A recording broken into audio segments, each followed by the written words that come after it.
வேற யாருக்கா இருக்கும் அந்த ஸ்கெட்சு? நம்மள கண்டுபிடிக்கிறதுக்கும் சான்ஸ் இல்ல.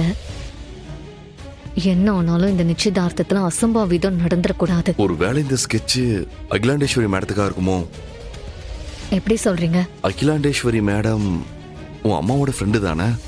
அதுவும் இல்லாம இப்ப ரீசெண்டா தான் உன் அம்மாவை பத்தின நியூஸ் எல்லாம் மறுபடியும் ஸ்ப்ரெட் ஆயிருக்கு. நீ சொன்ன மாதிரி வர்மா அதனால கண்டிப்பா டென்ஷன் ஆயிருப்பான்ல. சோ இந்த நேரத்துல அகிலாண்டேஸ்வரி மேடம் வேற இத்தனை வருஷத்துக்கு அப்புறம் மலேசியால இருந்து வந்திருக்காங்க.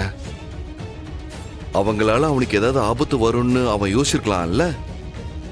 அதனாலதான் எனக்கு அவன் மேல டவுட்டா இருக்கு. கரெக்ட் சிவா. அப்போ நம்ம ஃபோக்கஸ் ஃபுல்லா அகிலாண்டேஸ்வரி அம்மா மேலதான் இருக்கணும். அவங்களுக்கு எதுவும் ஆயிடக்கூடாது. இன்றே டவுன்லோட் செய்து உங்கள் ஃபேவரட் ஷோக்களை என்ஜாய் பண்ணுங்க.